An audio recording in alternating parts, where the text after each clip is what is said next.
Adelante.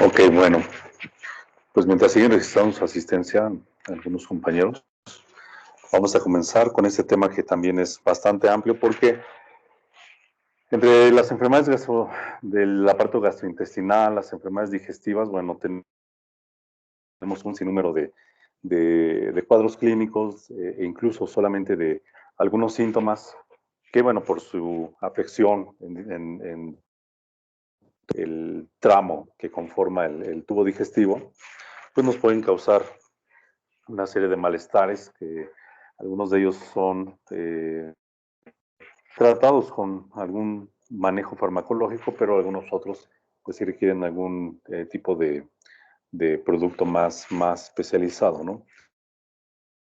Y sabemos que en este sistema digestivo, pues generalmente lo relacionamos con el proceso de digestión, ¿no? Todo lo que tiene que ver con la alimentación, la digestión, la absorción de nutrientes y la excreción pues de los productos que ya no vamos a aprovechar de los alimentos. Pero bueno, el sistema gastrointestinal es mucho más complejo que todo eso. De hecho, recordarán ustedes que pues, no solamente consiste de un tubo que comienza en la boca y finaliza en el recto, sino que también a lo largo de él van habiendo diferentes órganos que contribuyen con alguna excreción o secreción de una enzima u hormonas o alguna sustancia que tiene alguna actividad en todo este proceso digestivo, pero también en procesos reguladores del apetito, y aquí estamos hablando precisamente ya de hormonas, ¿no? Y bueno, sustancias que de alguna forma tienen alguna participación en el proceso digestivo, bueno, tenemos a las glándulas salivales, que pues bueno, se excreta la saliva para reblandecer los alimentos, para comenzar esa formación de una masa más fácilmente eh, manejable. Y bueno, conforme va avanzando por el esófago, por el estómago, pues nos encontramos en un sitio donde van a haber diferentes sustancias, una de ellas es el ácido clorhídrico, pero también hay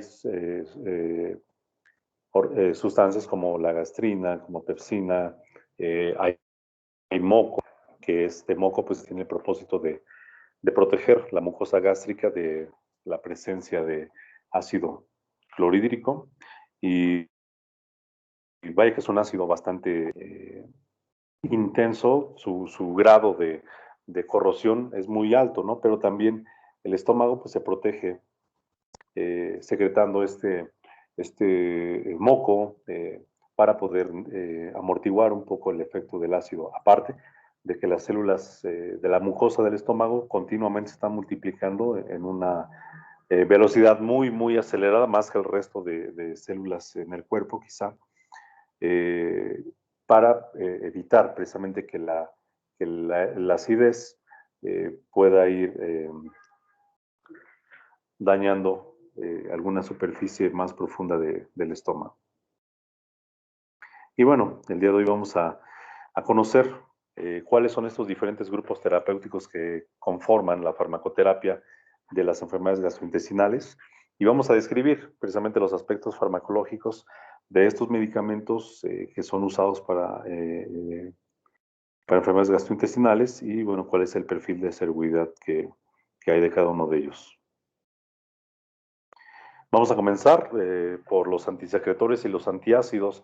Cuando nosotros tenemos enfermedades, las llamadas ácido-pépticas, se van a caracterizar o su mecanismo fisiopatológico consiste de un exceso de acidez en el estómago, ya sea por una hiperproducción de ácido, y los efectos también van a ser porque quizá no hay una secreción excesiva de ácido clorhídrico, pero sí hay una disminución en estos mecanismos de defensa del estómago, como son la formación de moco, su mucosa, el epitelio que está ahí continuamente cambiándose. Y bueno, en el desbalance precisamente de este mecanismo de protección, comienzan a haber una serie de síntomas, ¿no? Desde que tenemos la pirosis, esto es esa sensación de ardor retroesternal, que la gente dice que siente ardor en la boca del estómago. La pirosis, podemos tener algunos datos de reflujo gastroesofágico, y esto es que contenido del estómago regresa, ¿no? Vence el esfínter esofágico inferior, que también es llamado cardia, y lo que normalmente debería de impedir el retorno de alimento al esófago, lo hace finalmente por una incompetencia de este esfínter, y provoca que no solamente vuelva el contenido alimentario, sino también pues ya contenido con ácido gástrico, ¿no? Y esto obviamente el esófago es un órgano que no está diseñado para recibir ninguna tipo de sustancia con algún grado de acidez, ¿no? Entonces, a la menor presencia de este tipo de sustancia, de agente nocivo, vamos a tener esa sensación de calor, de ardor, porque pues comienza a haber una inflamación local, ¿no? Mientras esta acidez pues solamente sea momentánea, mientras el paciente quizá recibe un tratamiento corto, no pasa absolutamente nada. Pero si esta persona continuamente tiene problemas de reflujo gastroesofágico, esa agresión ácida va a comenzar a provocar cambios celulares en el epitelio del esófago y va a causar una metaplasia, es decir, el tipo de célula va a cambiar y a esa metaplasia, es decir, va a adquirir una estructura histológica muy diferente a la del esófago, es más semejante a la de, por ejemplo, el intestino, y esto es la forma en la que se conduce también a una degeneración maligna, ¿no? A un cáncer esofágico, ¿no? Entonces, de ahí también pues viene la enfermedad que seguramente han leído en algunos textos, el esófago de Barrett, que es precisamente una condición en donde hay una hipersecreción ácida y continuamente el esófago es dañado y tiene esa degeneración tisular. Y bueno, en esos casos, pues necesitamos nosotros tratar precisamente la secreción ácida, sea excesiva o simplemente la que normalmente se forma, para evitar que eso siga dañando al tejido del esófago. Y bueno, aquí es donde precisamente abordamos este primer grupo de medicamentos, que son los antisecretores y los antiácidos, ¿no? Ya el mismo nombre nos da una idea más o menos de lo que se trata, ¿no? Entonces, tenemos entre este tipo de medicamentos a los receptores a los antagonistas de los receptores H2 de la histamina. Recuerdan ustedes que cuando hablábamos de todo el proceso inflamatorio, de todo el proceso inmunitario, la histamina tiene múltiples efectos biológicos y tiene receptores distintos, perdón, distintos receptores que, bueno, cada uno va a tener un efecto biológico en particular. Aquí, en especial, los receptores H2 de la histamina son los responsables, junto con otros elementos, como la misma gastrina, como eh, este, eh, estímulos nerviosos, para que en las células parietales del estómago se produzca ese ácido y sea liberado. Entonces, por esta razón, en esos receptores H2, veíamos nosotros que en los medicamentos antihistamínicos, bueno, tienen un efecto sobre receptores H1, decíamos que eran antagonistas H1 para evitar toda la reacción alérgica, pero cuando se trata de receptores H2, aquí también tienen un efecto sobre la secreción ácida gástrica, de allí pues su aplicación, ¿no? ¿Cuáles son los fármacos que normalmente podemos tener aquí en esta clase? Pues tenemos a la llamada cimetidina, a la famotidina, nisatidina y a la ya muy ampliamente conocida ranitidina.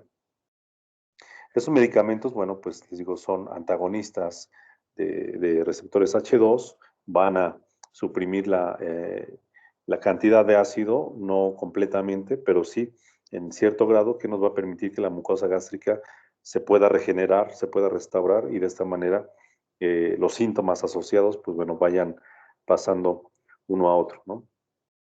Estos, bueno, vienen ahí todos para administración oral, también tenemos administraciones intravenosas y son medicamentos pues ampliamente utilizados, de hecho casi todos en casa tenemos algún tipo de antihistamínico de esta naturaleza, principalmente ranitidina, y es un primer abordaje para tratar estos síntomas de esa sensación de ardor retroesternal, de esa sensación de calor en la boca del estómago y puede ser suficiente para tratar estos síntomas, ¿no? Son medicamentos muy seguros, por eso es que su difusión es muy amplia, pero bueno, algunas reacciones que pueden estar asociadas son la presencia de diarrea, la presencia de estreñimiento, dolor de cabeza, fatiga, pero también en ciertas personas, y ya saben, esto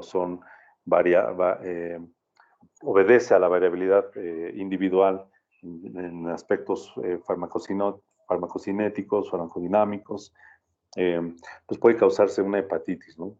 También alguna discrasia sanguínea, y discrasia pues, quiere decir que alguna alteración en la forma de las células o del número de las células, causar anafilaxia y arritmias, ¿no? De hecho, en el caso de la cimetidina, que también, además de la ranitidina aquí en nuestro país, cimetidina sería el segundo lugar en estos antagonistas H2 que utilizamos en nuestro medio, debemos de tener la precaución porque puede inducir a arritmias. Entonces, parte de las precauciones que debemos de tener para prescribir este medicamento es pues conocer todos los antes del paciente para que descartemos la presencia de arritmias ya conocidas o que durante el tratamiento pues también hagamos evaluaciones electrocardiográficas, sobre todo les digo, cuando sean tratamientos a largo plazo, hagamos evaluaciones electrocardiográficas para que aseguremos que no hay una arritmia que podría también provocar algún problema cardiovascular. Pueden causar también confusión o un estado de psicosis. Y esto porque recuerden ustedes que a nivel del sistema nervioso central tenemos receptores también H2 de la histamina.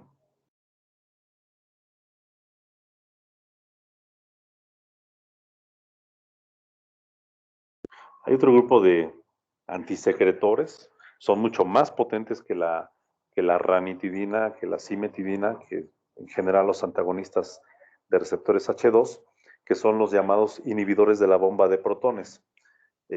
¿Por qué se le llama así? Bueno, pues hay precisamente esta bomba a nivel de la mucosa gástrica, que es la que permite precisamente la salida de la célula parietal hacia el exterior del ácido clorhídrico, ¿no? Del ácido gástrico. Entonces, si estos medicamentos inhiben a este mecanismo de formación y de liberación de ácido gástrico, bueno, pues prácticamente suprimen en su totalidad la secreción ácida, ¿no? Entonces, en este grupo de inhibidores de la bomba de protones, quizá el más conocido sea el omeprazol, porque fue el primer IBP desarrollado. Más adelante, pues salieron otras moléculas semejantes, como son el lansoprazol, pantoprazol, y después salieron unos llamados enantiómeros, es decir, que de la misma molécula por ejemplo, omeprazol, químicamente tienen dos componentes, ¿no? Como si se viera en un espejo, cuando nos vemos, por ejemplo, al espejo nuestra cara, si nos pusiéramos la nariz contra el espejo, veríamos, quien nos vea de lado, va a ver dos caras confrontadas. Y una muestra a nuestro lado derecho, otra a nuestro lado izquierdo. A eso se referiría más o menos lo que es estos enantiómeros o estereoisómeros. Y bueno, ¿por qué les digo esto? Porque, bueno, hay algunas moléculas que tienen esta estructura y resulta que por decir, la molécula derecha o dextro o la molécula izquierda, que es levo, podrían estar asociadas a cierto tipo de reacciones adversas. Entonces, ya en el desarrollo de medicamentos, pues se aísla, ¿no? Se separa la molécula y específicamente obtenemos un medicamento que nos da el puro beneficio terapéutico. Entonces, del omeprazol se obtiene, por ejemplo, el esomeprazol, del lansoprazol, tenemos el dexlansoprazol, y bueno, han salido, les digo, varias moléculas que todas ellas comparten finalmente el mismo mecanismo de acción, que es reducir esta secreción de ácido que hay en el estómago, porque se unen en una forma irreversible, es decir, que esa unión, que esa reacción que se forma entre esta molécula con la bomba de protones, no se puede romper. Entonces, eso impide precisamente la secreción de ácido, ¿no? Y de esta manera, pues reducimos pues les digo, casi en su totalidad, el efecto de la liberación de ácido gástrico. Y esto, bueno, pues nos permite precisamente que en un corto plazo podamos observar mejoría, ¿no? Quizá en situaciones leves, desde el primer día tengamos algún tipo de mejoría, pero bueno, cuando ya extendemos un poquito más el tratamiento, ya pasan los síntomas y hay que mantenerlo todavía un poco más para que los síntomas, o más bien se recupere la mucosa del estómago y de esa manera desaparezcan toda la sintomatología. ¿Vale? Y bueno, pues tenemos las indicaciones para ese tipo de inhibidores de la bomba de protones. No es que nos haya caído mal algún alimento, no es que si tengo esa indigestión, los inhibidores de la bomba de protones me van a aliviar, porque generalmente lo hacemos así, ¿no? Más bien, lo que sucede en esos casos es que, por ejemplo, cuando tenemos una comida muy excesiva en grasas, la grasa eh, tarda más tiempo en digerirse, tarda más tiempo en vaciarse del estómago. Entonces, eso nos da la sensación así de plenitud, de que toda la comida la tenemos, se nos regresa, ¿vale? Y en esos casos pues, nos ayuda más, por ejemplo, un procinético, ¿no? Para hacer que el vaciado gástrico sea un poquito más acelerado y tal vez tomar levemente un antiácido. Pero los inhibidores de la bomba de protones tienen algunas indicaciones más específicas, y esto es enfermedades crónicas, ¿no? Como la enfermedad por el flujo gastroesofágico y la esofagitis erosiva, que puede resultar precisamente de este reflujo, que les decía que pues, si no lo tratamos, podemos nosotros más tardíamente enfrentar quizá un cáncer de esófago. Y bueno, este tipo de productos, por ejemplo aquí el primero del dexlansoprazol, pues bueno, todos ellos son, por lo general, son muy bien tolerados, ¿no? Aunque pues siempre debemos de tener considerado que pueden llegar a provocar una reacción adversa, ¿no? Una de estas, o sea, cuando hablamos de reacciones adversas de clase, quiere decir que son así como que muy características, ¿no? Como decíamos en el caso de de las tetraciclinas, por ejemplo, ¿no? La reacción adversa teratogénica, que es esta coloración de los dientes. En este caso, la reacción de clase de los inhibidores de la bomba de protones tiene que ver con un riesgo mayor de tener osteoporosis, de tener una pérdida mineral que, bueno, también nos conduciría a fracturas en diferentes sitios, ¿no? Ya sabemos que principalmente hay algunas zonas de riesgo, como pues la cadera, la columna, aunque pues les digo, puede ser prácticamente en cualquier hueso que esté sometido a algún estrés mecánico, ¿no? Pueden provocar diarrea, nefritis intersticial, o sea, pueden llegar a ser nefrotóxicos en ciertos casos. Y cuando nosotros suprimimos la secreción ácida, el ácido, la presencia del ácido allí en el estómago permite que se lleve a cabo un proceso para la absorción de vitamina B. Si no hay suficiente secreción ácida, eh, no hay una buena absorción, aunque lo estemos dando en los alimentos y esa persona no tenga ningún grado de desnutrición, se puede provocar una deficiencia de vitamina B, y esto pues con el uso prolongado, ¿no? Y especialmente en niños, ¿no? Y bueno, les digo, pues hay otras moléculas, esomeprazol, lansoprazol, omeprazol, pantoprazol.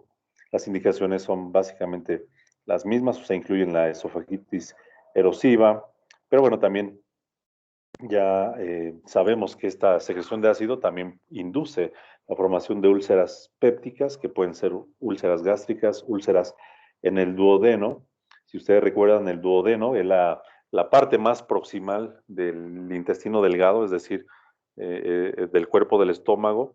Una vez que los alimentos salen del estómago por el píloro, que es un esfínter, inmediatamente entran al duodeno. Y en el duodeno hay unas células especializadas que van a producir mucho bicarbonato. ¿Para qué producen bicarbonato? Bueno, pues es una sustancia alcalina, y cuando se mezcla con una sustancia ácida, como lo es el ácido clorhídrico del estómago, causan una reacción en donde se amortigua la acidez, se neutraliza esa acidez, y bueno, entonces ya no resulta tan perjudicial para el intestino, porque el intestino pues es un órgano también que no está preparado para soportar la acidez del estómago, y sin embargo, en situaciones donde hay un exceso de acidez, eh, pues sí pueden, estas úlceras que aparte que se formen en el estómago, también afectará al duodeno, porque es la parte más cercana al estómago y es donde recibe esta mayor agresión de ácido, ¿no? Entonces, úlceras duodenales, enfermedad por reflujo gastroesofágico, como lo vimos anteriormente, de hecho, son parte de los esquemas de erradicación de Helicobacter pylori. Esta bacteria, Helicobacter pylori, no es cualquier bacteria, y puede causar infecciones crónicas en pacientes, y como no van a provocar diarrea o algún otro síntoma, sino que la bacteria va a estar ahí colonizando nuestra mucosa gástrica. eh, Hay ya una relación conocida, una asociación verdadera entre ser portadores de Helicobacter pylori y tener el riesgo de presentar cáncer gástrico.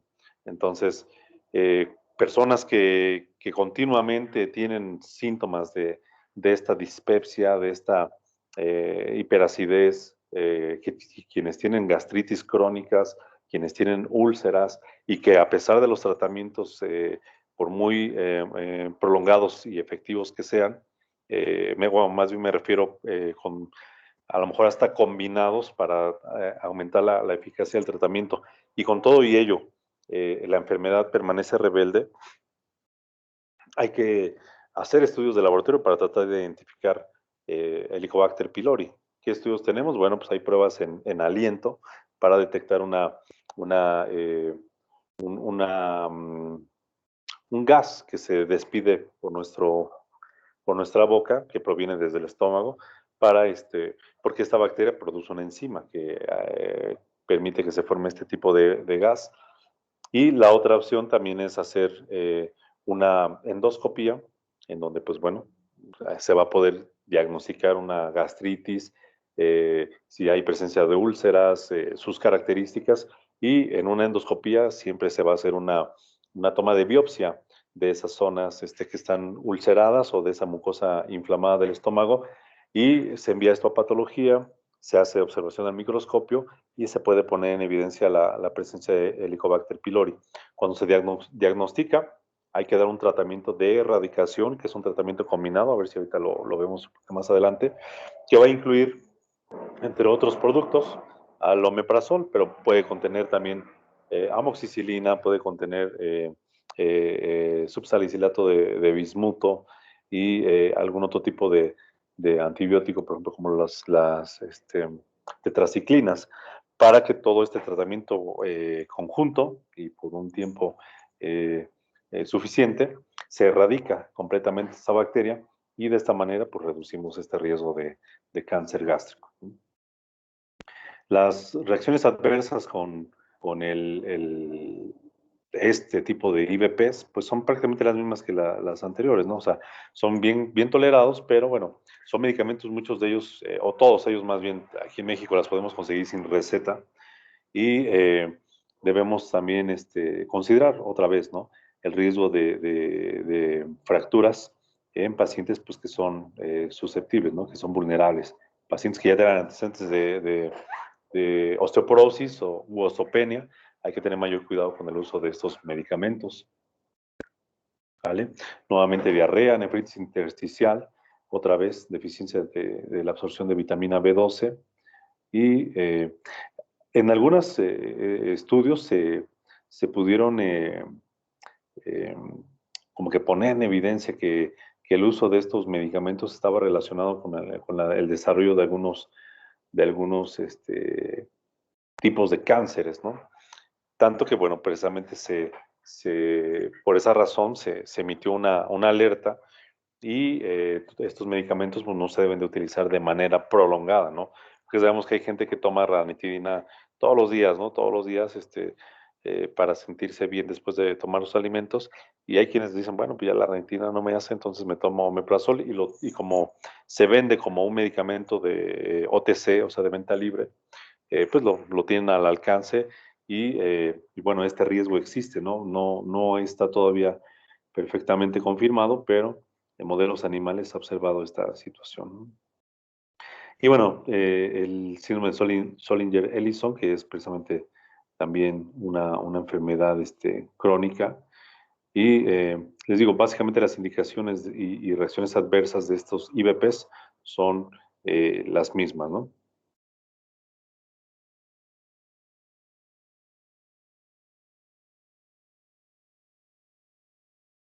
Y bueno, antes de continuar con esto, pues algunas recomendaciones con el uso de los inhibidores de la bomba de protones es que hay que tomarlos en ayuno, precisamente para poder tener mayor efecto, mayor eficacia en reducir la secreción ácida. Entonces, esto es al comienzo del día, antes de tomar cualquier alimento, está indicado tomar estos IVP, ¿no? Y otra situación más, si ustedes toman cualquiera de estos medicamentos, se van a dar cuenta que vienen en alguna, en alguna cápsula, y dentro de la cápsula vienen unas bolitas, ¿no? Unas esferas pequeñitas, ¿no? Microesferas se les llaman. ¿Por qué están así? Bueno, las microesferas son precisamente la sustancia activa, ¿no? Y la cápsula en donde están contenidas es gastroresistente, es decir, eh, aunque van a suprimir la secreción ácida, estos medicamentos son muy lábiles, o sea, muy sensibles a la destrucción de su molécula por la presencia del ácido. Entonces, ¿qué es lo que se busca? Pues que, bueno, estas cápsulas que son gastroresistentes o tabletas también que tienen cubiertas gastroresistentes o entéricas, bueno, puedan pasar por el estómago y puedan liberarse ya en el duodeno, a partir del duodeno, que es donde ya en presencia de un medio alcalino, esta cápsula o esta tableta comienza a desintegrarse y comienza a liberar el medicamento. Entonces, no es recomendable porque ya ven que hay personas que de repente se les dificulta la toma de medicamentos y parten las tabletas o las trituran o las cápsulas, las abren y toman únicamente los gránulos o el polvito que contenga estas.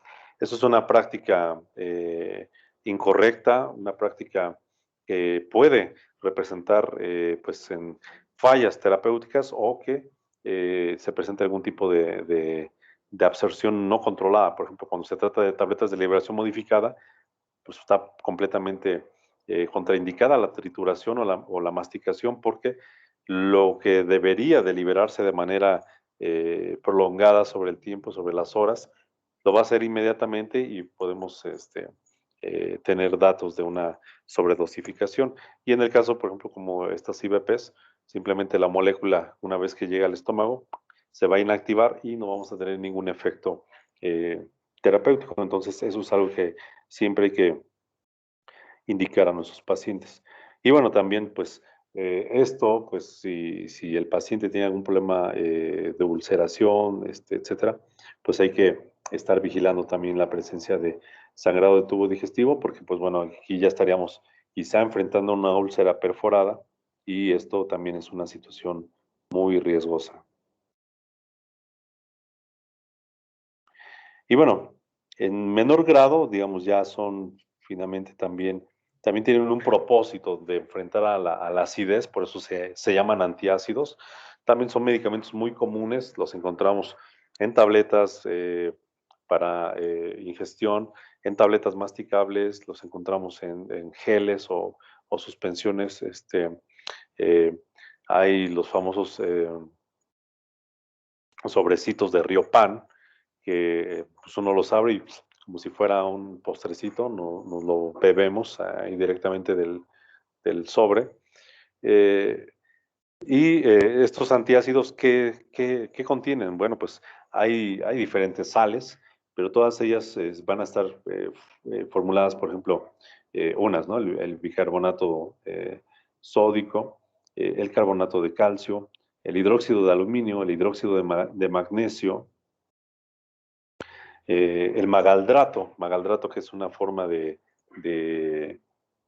se llama aluminato de sodio, que sigue siendo una sal. ¿Y qué característica tienen todas estas sustancias? Bueno, pues que su grado de pH es alcalino, muy alcalino, ¿no? Entonces, estamos más o menos simulando lo que se libera a nivel de duodeno, que es, les digo, bicarbonato, y esto, les digo, va a neutralizar, va a amortiguar la secreción ácida del estómago.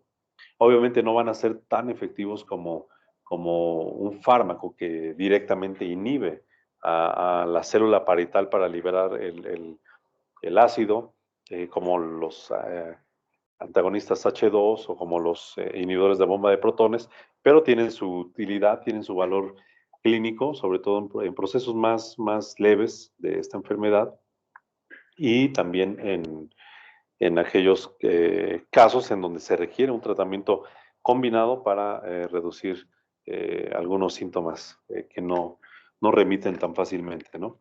Entonces, pues la administración, pues bueno, va a ser oral en todos los casos. Hay que decir que ninguno de estos antiácidos no se van a absorber o lo hacen en forma muy escasa. Obviamente, el que no se absorban o que lo hagan de forma muy escasa, no quiere decir que nos podemos tomar la cantidad que queramos, ¿no? Cada uno se debe de dosificar. ¿Por qué? Porque, en primer lugar, los antiácidos en una dosis se comportan como tal, como antiácidos, únicamente amortiguando la acidez, pero en dosis mayores se van a comportar como laxantes. Entonces, una persona que sea sensible o si tenemos diarrea y le damos más dosis de la que requiere, se va a empeorar esa diarrea porque el intestino va a comenzar a moverse más y va a tener evacuaciones más frecuentes. Y bueno, les digo, son medicamentos que fueron quizá los primeros en desarrollarse para tratar las enfermedades acidopépticas. Su, su alivio que llegan a producir, pues es temporal, es muy corto, ¿no? Entonces, no podemos emplearlos como el tratamiento base para enfermedades más como las que vimos hace un momento. Debemos de, en todo caso, combinarlos y o solamente emplearlos para algunos aspectos más leves. En algunos casos, ven ustedes que viene combinado el hidróxido de magnesio con el hidróxido de aluminio y traen simeticona.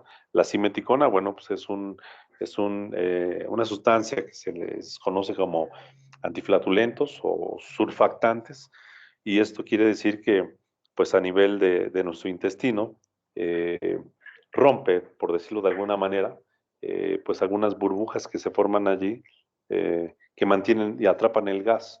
Entonces, con esta simeticona es como si tuviéramos unas pompas de jabón y en cuanto las tocamos con el dedo, ¡pum!, se rompe, ¿no? Algo así, algo así es el mecanismo de la simeticona o dimeticona, es exactamente lo mismo. Eh, es una especie, decimos, vamos a decir, como de una especie de detergente que va a contacto con esa burbuja, la va a romper.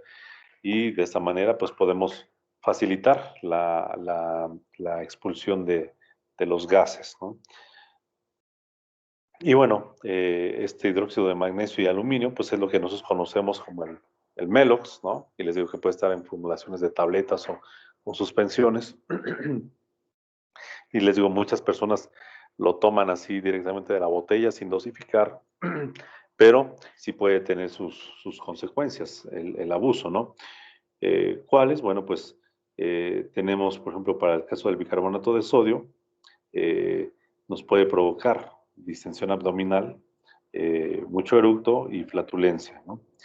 Y vean, les digo, cuando se llegan a absorberse, aunque lo hagan de forma muy escasa, sí pueden llegar a causar algunos trastornos, sobre todo de tipo metabólico. Ustedes han escuchado que a lo mejor términos como la acidosis metabólica, la alcalosis metabólica, acidosis respiratoria, alcalosis respiratoria, y que tiene que ver precisamente con el grado de pH de nuestra sangre, que bueno, en el caso de la alcalosis y acidosis respiratoria, pues tienen que ver con precisamente la cantidad de oxígeno y CO2 que está presente en nuestra sangre, porque eh, si nosotros tenemos un problema que nos impide respirar adecuadamente, regularmente, o no hay ese intercambio de oxígeno en la molécula de hemoglobina, la persona va a comenzar a tener una hipoxemia y eso va a acidificar la sangre. Por el contrario, una persona que entra en una crisis de pánico, por ejemplo, eh, y que empiezan a hiperventilar, comienzan a respirar muy rápido, muy,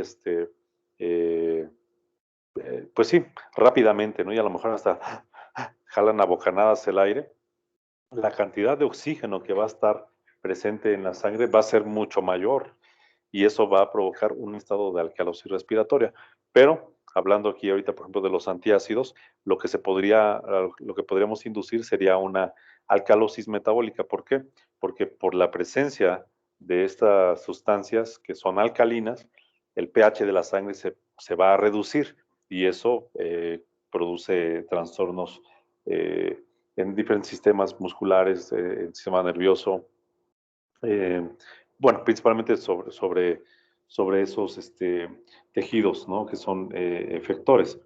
Y aparte, pues bueno, puede provocar retención de líquidos, edema e hipernatremia. Obviamente la hipernatremia pues es porque es una sal de sodio. Entonces, si nosotros estamos administrando sodio en ese tipo de sal, pues podemos, además de la alcalosis, aumentar la cantidad de sodio presente en nuestra sangre con las consecuentes también reacciones por hipernatremia. Y bueno, en el caso de las sales de aluminio y de magnesio, perdón, antes, en el caso del carbonato de calcio con hidróxido de magnesio, pueden provocar estreñimiento, flatulencia, impactación fecal, la misma alcalosis metabólica, hipercalcemia y los cálculos renales. Digo, hay algunos que les digo, aunque se absorban en esa cantidad, sí pueden ser suficientes para provocar esa acumulación de minerales de cristales en la orina, y si este paciente no está suficientemente hidratado, si está en un medio donde hay mucho calor, la orina se va a concentrar y va esto a provocar la precipitación de estos cristales. Aparte, si tienen infecciones urinarias recurrentes, hay bacterias que inducen también la precipitación de cristales y esto va a ir formando las famosas arenillas y después pues ya los cálculos que se pueden quizá hasta ir expulsando sin que el paciente lo note, pero si se comienzan a localizar en otros sitios, bueno, ya podrían dar origen a una litiasis renal. Y bueno, decíamos las sales que contienen aluminio también nos pueden provocar estreñimiento, náusea, dolor de tipo cólico y también impactación fecal. Y pues hipofosfatemia, ¿no? O sea, por ese balance que tiene que haber siempre entre los electrolitos en nuestra sangre. Y también la hipermagnesemia y las arritmias, ¿no? Bueno, esto ya cuando se administra por vía parenteral, ¿no?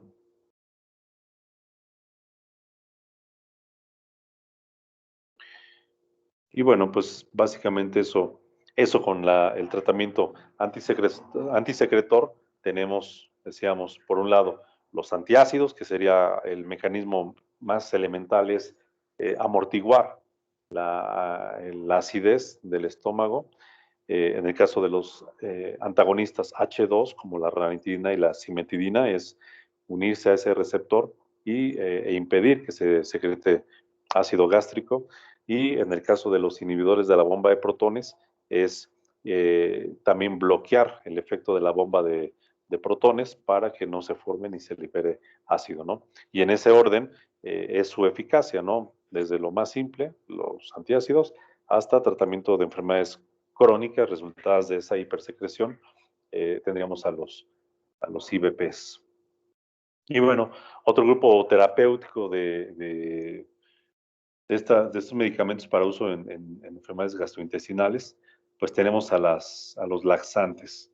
Y los laxantes, bueno, pues entendemos básicamente que son necesarios cuando hay una incapacidad para poder evacuar de manera normal, es decir, cuando tenemos un estreñimiento, eh, una constipación. Hay personas bueno, o todos tenemos ciertos hábitos intestinales. Hay quienes a lo mejor vamos una vez al día, hay quienes vamos tal vez 2 veces al día. Y muy a pesar del volumen de alimentos que nosotros lleguemos a tomar, es algo que también ya tiene un tipo de, de control que tiene que ver con nuestra conducta. Es decir, si nosotros despertamos y lo primero que hacemos al día es ir al baño, todos los días, todos los días, todos los días, el intestino ya va a estar preparado y va a enviar una señal al cerebro para que despierte el deseo de evacuar. ¿Cómo podemos hacer esto? Bueno, pues es como entrenamos a nuestros pequeños, a los pequeñitos, cuando ya queremos que dejen de usar el pañal y queremos que comiencen a utilizar su nica, su bañito entrenador. Pues lo que hacemos es, siéntate allí y órale ahí un ratito hasta que asocie precisamente la posición, el que hay que evacuar para que se estimule al cerebro y de esa manera despierte el estímulo, ¿no? Y puedan ellos controlar este esfínter, ¿no?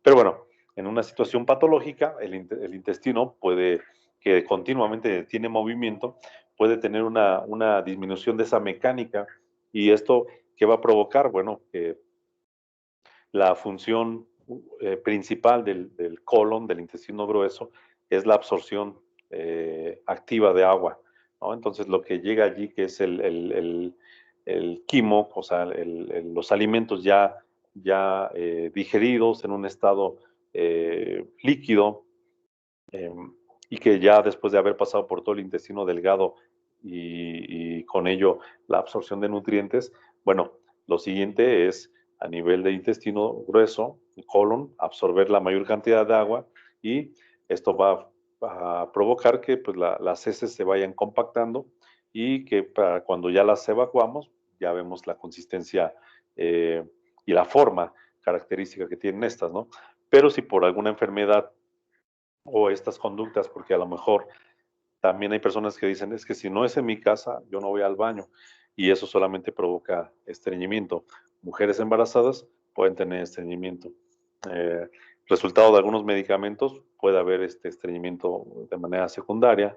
Entonces, si no tomamos suficiente agua, podemos estar estreñidos. Si nuestra alimentación también es altamente grasosa, podría también reducir, les digo, hace más lento el tránsito intestinal y con ello permanece más tiempo las heces en el intestino y se absorbe más agua. Entonces, todo ello pues, nos lleva a requerir algo para poder evacuar adecuadamente, ¿no?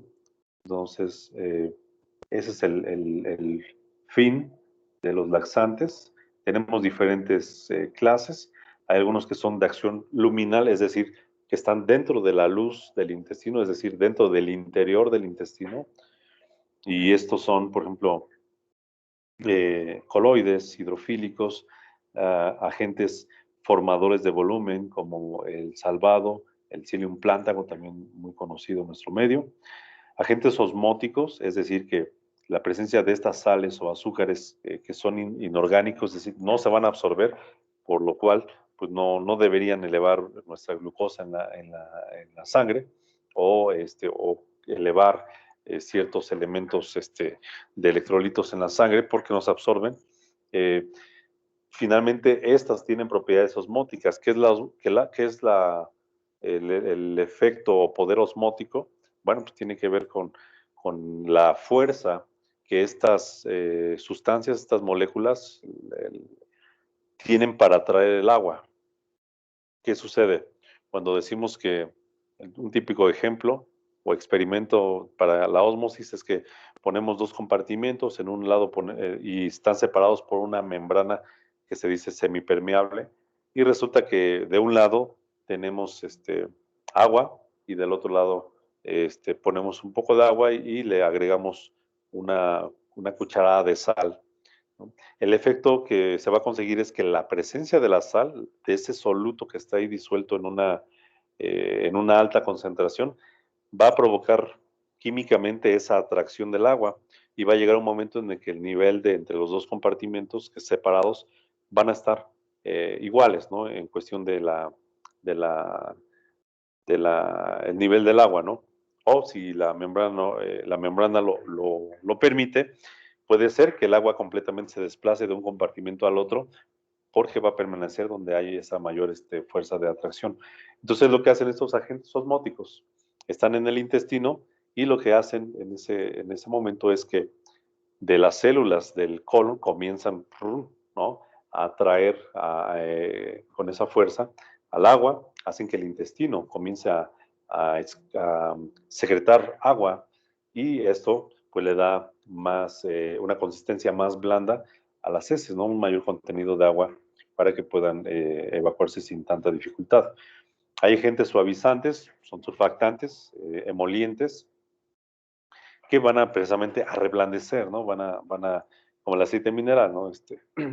Van a darle esa consistencia blanda y aparte, pues, aun cuando sean voluminosas, cuando pasen a través del tubo digestivo, van a deslizarse fácilmente y van a poder ser expulsadas sin causar dolor, ¿no? Hay estimulantes o irritantes que son inespecíficos, pero que lo que provocan es que el intestino pues tenga esa mayor o esa irritabilidad y va a contraerse, va a hacer movimientos más rápidos y va a comenzar a secretar agua, ¿no? Entonces aquí tenemos como el bisacodilo, antraquinonas como el cena y cáscara sagrada y aceite de ricino. Y hay agentes procinéticos. Aquí son completamente diferentes a los que estamos hablando hace un momento, que estos lo que van a provocar es que van a estimular, se van a unir a receptores en la musculatura lisa del intestino y van a promover su avance, ¿no? Ese movimiento peristáltico eh, que tiene que ir en una sola dirección, ¿no? Entonces, entre estos, pues tenemos agonistas de receptores de 5-hidroxitriptamina y agonistas del receptor de dopamina y los motílidos, como la eritromicina. Es un antibiótico, pero también tiene efectos procinéticos. Y bueno, aquí podemos ver más o menos el efecto laxante que cada uno de estos compuestos pueden llegar a tener, ¿no? Ahí vienen cómo entre 1 y 3 días, cómo se puede conseguir el ablandamiento de heces utilizando aquellos que son formadores de volumen, como el Psyllium plantago, ¿vale? Algunos que entre las 6 y las 8 horas dan esas heces blandas o incluso semilíquidas, allá hasta diarreicas, cuando utilizamos, por ejemplo, el difenilmetano, bisacodilo, y las evacuaciones líquidas, cuando pues administramos estos laxantes osmóticos, obviamente en cantidades altas, sulfato de magnesio, la leche de magnesia o el hidróxido de magnesio y citrato de magnesio, ¿vale? Y también vemos abajo otros que nos dan ese mismo efecto, ¿no? Y ahora, pues bueno, aparentemente no deberían de causar ningún problema, puesto que algunos de ellos no se absorben y no esperaríamos que hubieran efectos sistémicos. Pero el caso, por ejemplo, de los fármacos que son, o de las sustancias formadores de masa, metilcelulosa, el psyllium, plántago, aquí podemos observar esa sensación de plenitud abdominal, es decir, sentimos que estamos llenos. ¿Por qué? Porque hacen volumen dentro de nuestro intestino. Entonces sentimos que el abdomen lo tenemos como si no, o sea, aparte, ¿no? Si no ha evacuado, pues van a tener una mayor sensación de que el estómago está más repleto, ¿no? Y el dolor cólico que se puede originar, esto es en consecuencia, pues de que el intestino está tratando de hacer avanzar con mayor fuerza todo esa materia fecal y los laxantes formadores de volumen, y pues ese movimiento brusco provoca esa sensación de cólico, ¿no? Provocar desvanecimientos, y si no se toma con suficiente líquido, bueno, se puede formar una especie de tapón, ¿no? Que podría obstruir el esófago o en alguna parte del tubo digestivo, ¿no? Entonces hay que administrarlos bien, bien, bien, preparados. Y los salinos y osmóticos, decíamos, los que van a aumentar la secreción de agua del intestino, pues pueden, pues obviamente, producir diarrea, porque va a haber una secreción que no vamos a poder controlar de agua, dolor cólico abdominal, y en el caso, pues, de otra vez, ¿no? De las sales de magnesio, si se absorbe, podemos elevar el magnesio en suero, y esto es una hipermagnesemia, y esto pues, nos puede conducir a arritmias y a insuficiencia respiratoria. Perdón. Ahí tenemos estimulantes como el aceite de castor, bisacodilo, fenolftaleína, y estos pueden causar dolor cólico, náusea, desvanecimientos, diarrea y la pérdida de líquidos y electrolitos, ¿no? Sobre todo les digo por la excreción descontrolada de agua. Pues no es solamente agua, sabemos que siempre van a ir también ahí los electrolitos.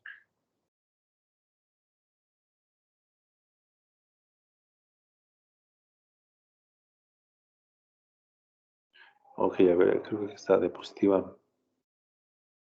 Ahorita regresamos allá, ¿no? Es que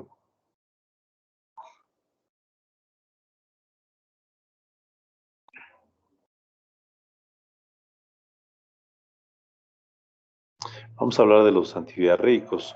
Es otro de los problemas gastrointestinales muy comunes que pueden ser de origen infeccioso, secundarios a medicamentos, a quimioterapias, eh, algunos trastornos de la motilidad intestinal, como el colon irritable, también eh, por el alto consumo, por ejemplo, de alimentos con mucha sal. Pues la sal de mesa va a estar presente en el tubo digestivo y va a provocar ese efecto osmótico como el de los laxantes que acabamos de ver, y eso va a producir una excreción mayor de sal, y con ello, pues bueno, se puede presentar esta diarrea. Ahora, ¿qué antidiarreicos tenemos disponibles? Bueno, dependiendo de la intensidad, pues obviamente vamos a elegir alguno de ellos, ¿no? Y recuerden ustedes que cuando hablábamos de tratamiento del dolor, se mencionó que los opioides, los narcóticos, tienen, entre otros efectos, que provocan estreñimiento, ¿Por qué? Pues porque precisamente reducen la motilidad intestinal y eso, pues bueno, aunque podría ser una reacción adversa, en este caso también puede ser utilizado terapéuticamente para diarreas que son muy rebeldes, ¿no? Entonces, entre los opioides tenemos al difenoxilato de onatropina, difenoxina, onatropina, loperamida y la tintura de opio alcanforada, ¿no?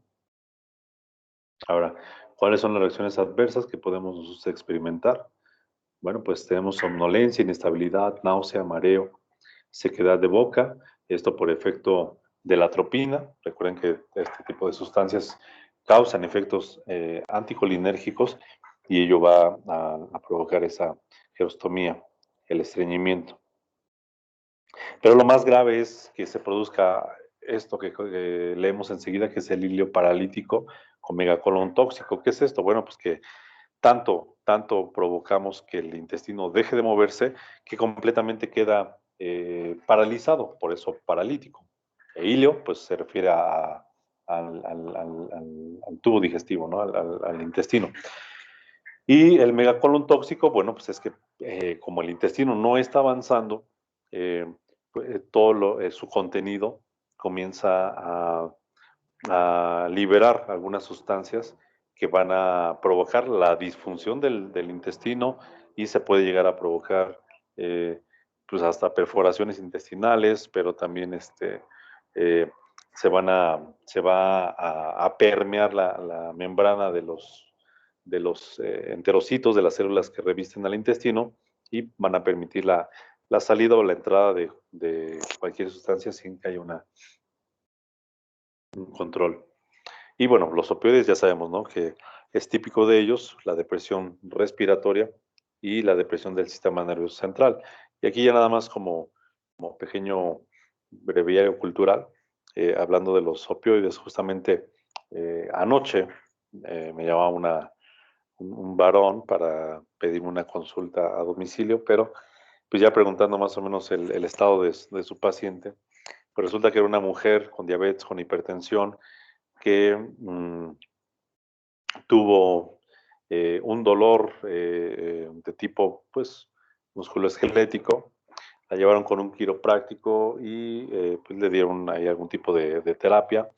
No mejoró el dolor y por alguna prescripción, quizá no la más adecuada, le indicaron unos parches de buprenorfina, que es un narcótico, también es un opioide, la buprenorfina.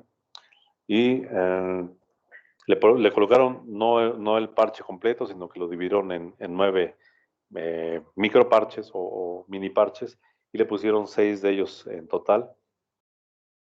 Y, y aparte, ellos habitúan el consumo de la pregabalina como un analgésico de uso común, ¿no? Y cosa que no es, ¿no? La pregabalina es otro tipo de agente, ¿no? Y pues resulta que la combinación de pregabalina con un opioide, pues tiene un efecto sinergista, se potencia, se potencia, pues no digamos que el efecto, sino las reacciones adversas. Entonces este varón me llamaba porque decía que le checaron la saturación de oxígeno, tenía 80, y, eh, y les preguntaba yo en primer lugar si no tenía datos respiratorios, pensando que fuera COVID. Dicen, no es COVID. ¿Le hicieron prueba? No le hicieron prueba, pero ya me describió todos estos antecedentes. Y resulta entonces pues ya cuando me explicaron, pues que le habían puesto los parches de buprenorfina, que le habían dado una dosis de esta pregabalina, pues bueno, tuvo una interacción que provocó esa depresión respiratoria porque pues ya estaba con esa baja saturación de oxígeno, ¿no? Y aparte, la depresión del sistema nervioso central porque decían, pues no quiere comer, nada más está como si se estuviera durmiendo, y pues bueno, ahí no hay mucho que hacer en casa, entonces la indicación fue vayan al hospital porque necesita recibir pues un antídoto, en este caso la naloxona, para inhibir precisamente la unión de los opioides a los receptores, que ya vimos que sí, muy todas estas letras griegas, kappa, etcétera, para que se revierta toda esa situación, ¿no? Entonces, por esa razón, pues es que los opioides no están disponibles a la venta libres, sino que solamente bajo prescripción a través de recetas controladas, ¿no? En el caso de la loperamida, bueno, ese medicamento sí lo podemos comprar aún sin receta, pero bueno, es un medicamento pues, que no tiene la potencia que tienen los opioides, como la tintura de opio, ¿no? Y es de lo más común, ¿no? Solamente hay que dosificarlo de la forma apropiada y es muy efectivo para reducir la diarrea, ¿no? Desde la primera toma ya comienza a espaciarse la evacuación y quizá por un par de días, con eso es suficiente para que pueda ya el pasar esta diarrea, ¿no? Y bueno, pues aquí vemos nuevamente a los agentes antidiarreicos y vemos cómo pueden provocar reacciones adversas, como por ejemplo aquí la colitis isquémica, que era lo que se mencionaba del megacolon tóxico, el estreñimiento, también por el abuso de antidiarreicos. Bueno, pues ya podemos ir hasta al otro extremo, que es el estreñimiento. Algunos antibióticos, bueno, cuando tenemos una diarrea y que sospechamos que sea de origen infeccioso, pues tenemos que administrar algún tipo de antimicrobiano, algún tipo de sustancia que inhiba el crecimiento de esas bacterias y de esta manera nosotros podemos controlar la diarrea aún sin el efecto de un medicamento antidiarreico.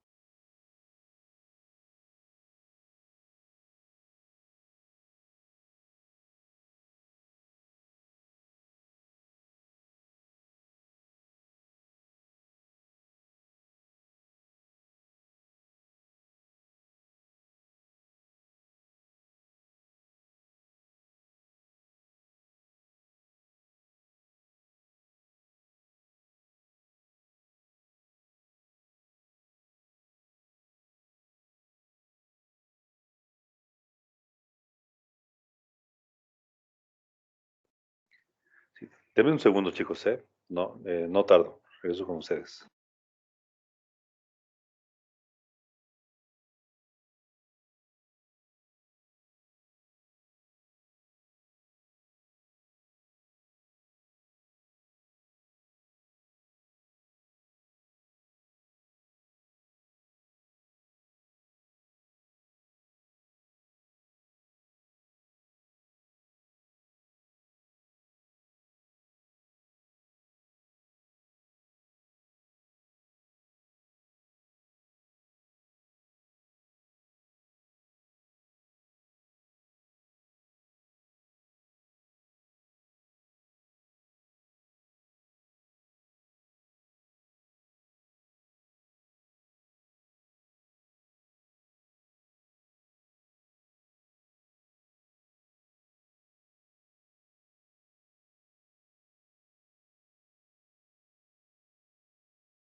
Listo, chicos. Discúlpenme la interrupción. Esperemos que esto ya no vuelva a suceder. Y bueno, estábamos en la parte donde decíamos que los antibióticos, cuando tenemos la sospecha de una infección o una diarrea infecciosa, bueno, no en todos los casos tendremos que emplear estos antibióticos, ¿no? Porque pues puede ser que sea una gastroenteritis por una agente viral y pues ahí otra vez no tiene mucho caso. Aparte, aun cuando fuera bacteriana, pues debemos dejar que nuestro cuerpo haga lo propio. Algunas de ellas son transitorias, porque si nosotros administramos los antibióticos de manera pues extendida y también con de amplio espectro, vamos a únicamente a barrer nuestra flora normal y de esta manera vamos a provocar un sobrecrecimiento bacteriano de patógenos o patógenos oportunistas, ¿no? Y de allí precisamente que la consecuencia sea, por ejemplo, el crecimiento de Clostridium difficile, que decíamos que era la causa de una eh, colitis pseudomembranosa, ¿vale? Entonces, si tenemos esa sospecha, debemos evitar cualquiera de estos medicamentos y quizá únicamente manejar la diarrea con otro tipo de antidiarreicos para reducir nada más el tránsito intestinal, ¿no? Hay algunos otros agentes como los secuestradores de ácidos biliares, como la colestiramina, colestebelam, colestipol. Bueno, y esto es cuando la diarrea es inducida por la presencia de sales biliares. Otra vez, aunque sea de origen biliar, pues siguen siendo sales y siguen teniendo ese efecto osmótico y van a aumentar la cantidad de ácido, ¿no? Entonces aquí solamente es bloquear a esas sales. Pero bueno, si tomamos estos medicamentos podemos tener ese, retención de líquido, flatulencia, malestar abdominal y estreñimiento. Y hay lo que ya conocemos como el Pepto-Bismol, el ingrediente es el subsalicilato de bismuto, y bueno, está indicado si en alguna diarrea aguda, de la que a lo mejor tengamos la sospecha sí de una, eh, de una infección leve. Y el asunto con el subsalicilato de bismuto es que da una coloración oscura de las heces y podría, en algunos casos, enmascarar la presencia de un sangrado de tubo digestivo, una melena, que es la presencia de sangre ya digerida en el intestino y que da esa coloración oscura en la sangre, ¿no? Entonces, aparte, pues como es subsalicilato, podría tener algún tipo de contraindicación también en personas que tienen alergia a la aspirina. Entonces hay que ser cuidadosos con eso. Y bueno, agonistas del receptor adrenérgico alfa 2, está la clonidina, y esto es para pacientes que tienen, bueno, aquí dice diarrea diabética. La diarrea diabética pues es resultado pues de la neuropatía que sucede a nivel autonómico, y con ello el intestino pues se mueve ya de una forma también, puede ser que se produzca diarrea o puede ser que se produzcan también estreñimientos crónicos en pacientes diabéticos, ¿no? Y pues como es un fármaco que se une a los receptores alfa adrenérgicos, recuerden ustedes que pues podemos tener una hipotensión, ¿no? Se utilizan como antihipertensivos, pero pues aquí, aunque se pueda usar para diarrea, podemos observar una hipotensión en un paciente que no lo estaba, depresión, somnolencia y fatiga.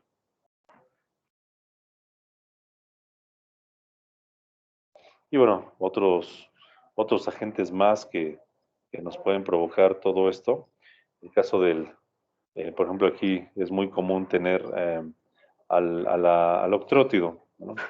Y esto es principalmente ya en diarreas que son rebeldes, que son crónicas, y que pues necesitamos sí un efecto muy, muy potente, ¿no? Y esto, por ejemplo, hay diarreas que son secretoras por la presencia de tumores en el tubo digestivo.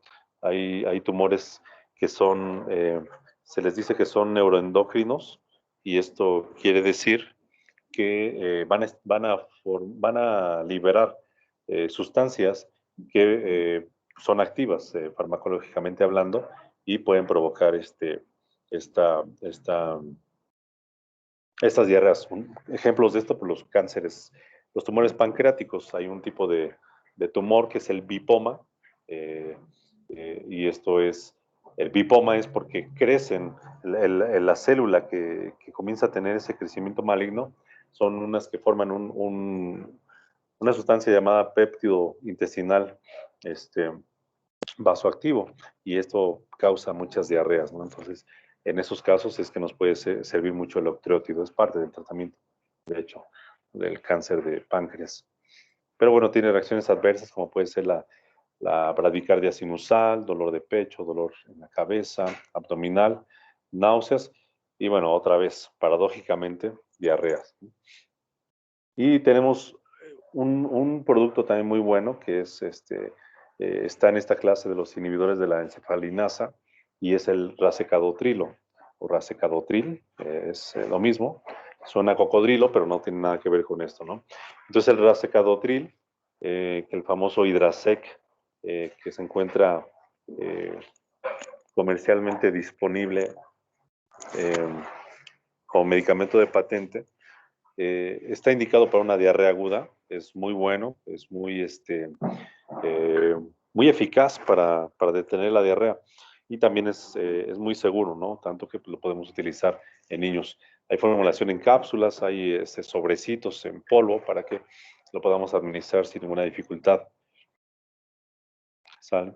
Y bueno, pues ya el otro no es realmente tan común en nuestro medio. Y llegamos a los antieméticos. Entre pues otro tipo de problemas gastrointestinales, pues es precisamente la presencia de vómito, ¿no? Igual puede ser de origen infeccioso, puede ser en algunos casos resultado de algunos tratamientos farmacológicos y pues es una situación bastante complicada porque pues muchos antieméticos están preparados en forma oral, incluso pues bueno, pues si el paciente los vomita, pues no vamos a tener una respuesta tan pronta, ¿no? Pero esto en personas susceptibles, en niños, en adultos mayores o en cualquiera que no esté suficientemente hidratado, pues podemos conducir a una deshidratación mayor porque vamos a tener pérdidas allí, ¿no? De agua, de también de electrolitos, contenido gástrico, lo que también puede disminuir, ¿no? Eh, el nivel de cloro en nuestra sangre. Y bueno, aparte, pues el esófago pues va a estar en ese momento continuamente expuesto al ácido y vamos a tener ahí una esofagitis aguda, ¿no? Entonces necesitamos revertir el vómito, ¿no? Ese es el propósito de los antieméticos, ¿no? El término clínico del vómito pues también es emesis, ¿no? Y bueno, tenemos diferentes clases de antieméticos. Están los antagonistas de los receptores de 5-TH3 y tenemos a los antagonistas del receptor de dopamina con efecto central y a los agonistas del receptor de cannabinoides, ¿no? Y los ejemplos característicos de cada uno de ellos, bueno, el primero pues tenemos al ondansetrón, que es común, la metoclopramida también lo es, pues ya es un antagonista de receptores de dopamina, la prometacina, y agonistas de receptores cannabinoides tenemos al dronabinol y la nabilona, ¿vale?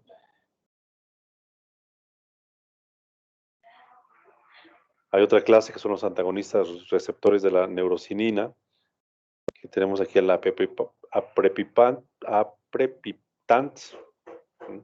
y esto también, pues, cuando es una emesis, un vómito inducida por fármacos citotóxicos, por ejemplo, ¿cuáles son ellos? Pues todos los que se utilizan como quimioterapias. Y lo veíamos en la clase de fármacos utilizados en obstetricia, que los antihistamínicos, todos los de la clase antagonistas del receptor H1, tienen un efecto antiemético, ¿no? Y decíamos que eran muy útiles, muy efectivos en el tratamiento del vómito, de la náusea durante el embarazo.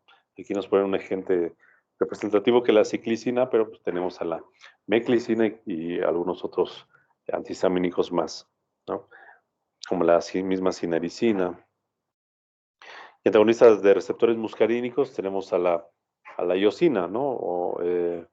Que tiene también un efecto sobre todo cuando hay un vómito de origen vestibular, es decir, que no es un problema gastrointestinal, sino es más bien un problema del oído interno, en donde pues, nos causa, ¿no?, esta sensación pues, de mareo, de náusea, que son, les digo, propiamente del oído.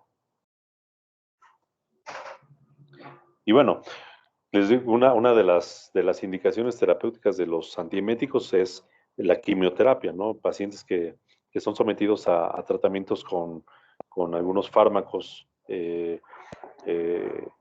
cáncer, pues una de las reacciones inmediatas, o sea, que van a estar allí es la presencia de un vómito muy, muy intenso, ¿no?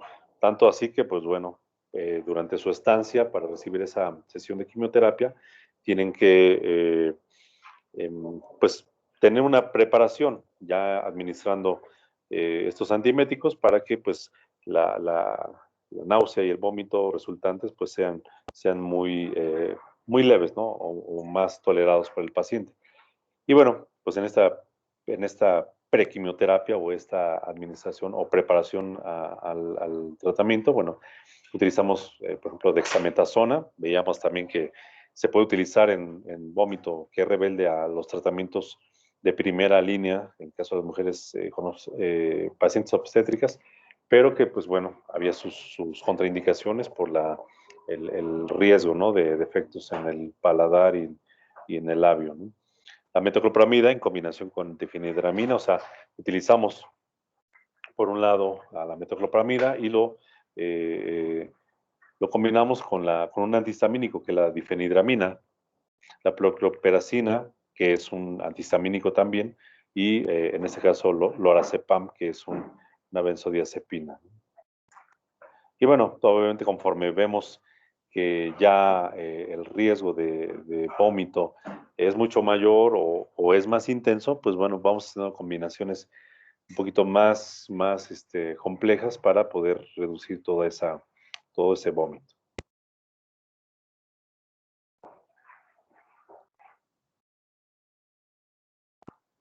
Y bueno, pues de estos tipos de antieméticos, pues igual cada uno tiene su propio margen de seguridad. En caso de los antagonistas de los receptores de neurocininas, pues es que pueden causar esta fatiga, el estreñimiento, diarrea, anorexia, la náusea y el hipo, ¿no?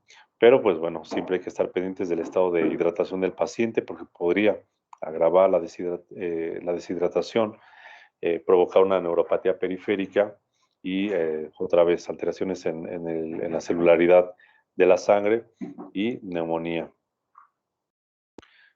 Entre los antagonistas de los receptores de serotonina, bueno, pues tenemos varios representantes. El más común es el ondansetrón, quizá también el granisetrón, y todos ellos, bueno, comparten, ¿no?, sus indicaciones y sus reacciones adversas.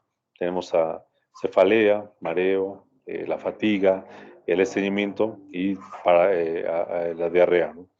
Pero bueno, también hay que tener mucha precaución porque pueden inducir a arritmias y a síntomas extrapiramidales. Entonces, checar el electrocardiograma de nuestro paciente. Y bueno, los anticolinérgicos, ¿no? Decíamos los antihistamínicos, todos ellos van a tener un efecto antiemético. Y veíamos, ¿no?, en el cuadro anterior, una combinación de la difenhidramina con metoclopramida, pero también tenemos al dimenhidrinato, que es el dramamine, la escopolamina, el hidrocloruro de ciclina, la hidroxicina y la meclicina, que es el que compone a este medicamento llamado bornadoxina, que decíamos está combinado, ¿no?, ahí con piridoxina, y juntos, ¿no?, nos dan un mayor alivio de la náusea y del vómito. Todos estos antihistamínicos, bueno, tienen sus reacciones adversas, ya las vimos en algún momento. Recuerden que tienen esta propiedad anticolinérgica. Entonces, pues van a provocar este mareo, la sequedad de boca, sequedad de ojos, sequedad en general de nuestras mucosas, visión borrosa, en el caso de la escopolamina. Y también recuerden que en los adultos mayores, cuando ya, nuevamente, ¿no? Vamos a decirlo, cuando un adulto mayor tiene una disminución de la masa celular neuronal colinérgica, esa es la causa de que tengan esa lentitud al hablar, al caminar, a sus reacciones, sus reflejos, a la memoria, al estado de alerta. Y si nosotros administramos medicamentos que tengan propiedades anticolinérgicas, como estos antihistamínicos, vamos a inducir mayor deterioro neurológico, deterioro motor, y podemos también provocar algún tipo de depresión en el sistema nervioso central de nuestro paciente, ¿no? Entonces, precaución cuando usemos antihistamínicos. Y podemos además tener reacciones de hipersensibilidad, o sea, alergias a los antihistamínicos. Decíamos que causan sedación, entonces cualquier manipulación u operación de maquinaria, de vehículos, pues debe de estar también relativamente contraindicado por el riesgo que representa los accidentes, ¿no? De esa persona o para terceros. Puede haber temblores, convulsiones, alucinaciones, excitación paradójica, esto comúnmente en niños, y la hipotensión, ¿no? Entonces, ya veíamos también precisamente que paradójicamente en los adultos mayores también, o sea, aunque los medicamentos antihistamínicos pueden inducir sedación, sí también están relacionados con esa excitación paradójica y pueden tener estados de ansiedad, de agitación y de una psicosis incluso.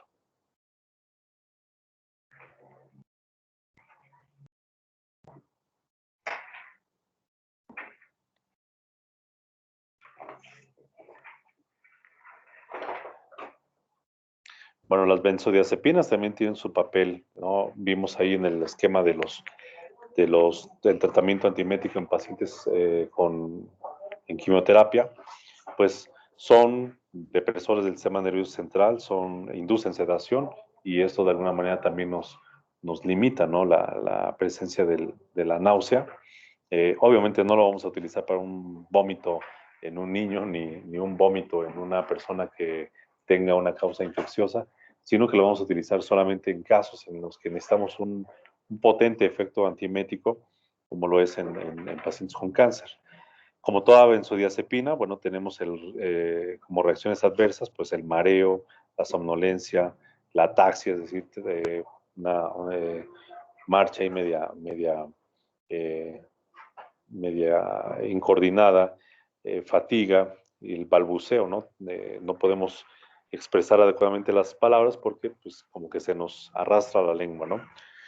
Y ya sabemos que en una forma más adversa, más severa, o cuando empleamos dosis más altas, pues puede haber una excitación paradójica, convulsiones y inducir a un estado de coma, ¿no? Ya sabemos, si lo combinamos con otros medicamentos depresores del sistema nervioso central, incluidos los mismos antihistamínicos, eh, los opioides, como veíamos hace un momento, la paciente que les platicaba, pues podemos tener también una depresión respiratoria. Hay unas sustancias llamadas cannabinoides, están, por ejemplo, aquí el dronabinol, la nabilona.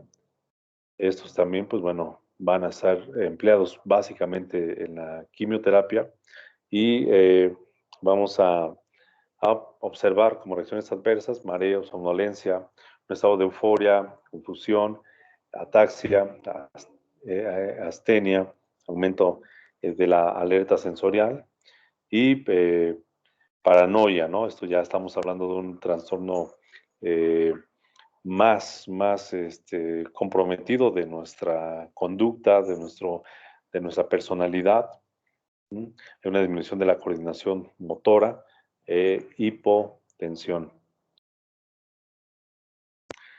Y bueno, medicamentos fenotiazínicos y semejantes a la fenotiazina, pues aquí el más común, la metoclopramida y enseguida la prometacina y ya en menor frecuencia perfenacina y prochlorperacina.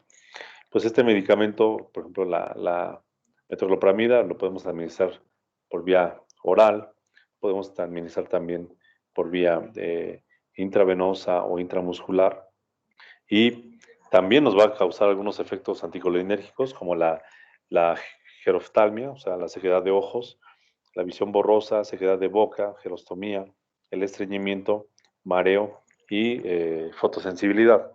Entonces, también la metoclopramida, aunque pareciera un medicamento muy inocuo, puede causar síndromes extrapiramidales, síndrome neuroléptico maligno, que es una situación bastante complicada, urgente, y que si no se atiende oportunamente, pues el paciente puede morir, ¿no? Y agronulocitosis. Entonces, no es tan simple como pareciera el uso de la metoclopramida. Y los glucocorticoides, ¿no? Hablábamos de su efecto precisamente en el vómito. La dexametasona y la metilprednisolona pues son los más comúnmente usados y como buenos esteroides sabemos que tienen múltiples reacciones adversas. Todo depende también de la dosis y depende también de la duración del tratamiento y podemos observar cambios en el estado de ánimo, aumento de peso, el acné, pues todo lo característico, por ejemplo, del síndrome de Cushing, cuando ya lo usamos por largos periodos y lo suprimimos abruptamente. Puede haber rubefacción, o sea, esta eh, coloración enrojecida, así como apenados en nuestra cara, náusea, de manera paradójica, si estamos tratando la náusea y el vómito, pues también nos puede inducir náusea. Insomnio, retención de sodio y líquidos, y esto pues formar edema en algunos sitios de nuestro cuerpo. Mala coordinación, anomalías menstruales. Decíamos que todos los glucocorticoides tienen un comportamiento semejante a hormonas y hay que tener esas precauciones. Y bueno, también de manera más grave, pues podemos observar la presencia de úlceras en tubo digestivo, úlceras pépticas, hipocalcemia, la osteoporosis también, que es una reacción adversa casi de clase de los esteroides. Eh, Obviamente, pues si tenemos una disminución de la masa mineral ósea, pues tenemos un riesgo aumentado de tener fracturas en cualquier sitio. Hay disminución de la masa muscular. En los niños, los glucocorticoides, pues bueno, siempre van a tener alguna relación con un retraso en el crecimiento. Entonces, no debemos de emplearlos de manera prolongada con ellos, ¿no? Ni crónica. Y pues bueno, aquí el posible enmascaramiento de infecciones, bueno, pues tiene que ver precisamente con investigar en nuestra historia clínica la causa en este caso de la náusea, del vómito, porque si son de origen infeccioso y si nosotros administramos un glucocorticoide que va a causar una inmunosupresión, pues bueno, nos vamos a, este, a meter en problemas porque vamos a favorecer el sobrecrecimiento de esos microbios patógenos y podemos agravar el estado de la infección. Y finalmente llegamos a los antiespasmódicos. Los antiespasmódicos, bueno, pues son una clase de fármacos que van a emplearse para cuando tenemos como signo o como síntoma el dolor abdominal, ¿no? Sabemos que viene este cólico o no precisamente un cólico, sino que puede ser un dolor continuo, pero es muy característico el dolor visceral, ¿no? Eh, Muchas personas, y digo, y esto es real, tienen un dolor de estómago y a veces toman naproxeno, toman paracetamol, toman cualquier otro antiinflamatorio no esteroideo, y pues absolutamente no está indicado para ese tipo de dolores, ¿no? De hecho, hasta lo podríamos agravar si es que ese dolor es resultado de un problema ácido péptico, ¿no? Como la gastritis, la úlcera gástrica o la úlcera duodenal. Si nosotros administramos más AINES, bueno, pues vamos a favorecer a que hasta se llegue a perforar esta úlcera. Entonces los antiespasmódicos son muy empleados porque cuando tenemos un proceso inflamatorio gastrointestinal, sea infeccioso, una diarrea común y corriente, o cuando tenemos también colon irritable, etcétera, cursamos con algún tipo de espasmo, ¿no? O sea, el espasmo pues es una contracción enérgica de la musculatura lisa del intestino, y esto provoca precisamente una sensación dolorosa. Hay espasmo incluso también cuando tenemos estreñimiento, porque les digo, la mecánica intestinal pues está tratando de hacer avanzar eso que está obstruyendo el tránsito normal del intestino, y esa contractura enérgica, pues bueno, va a ser dolorosa.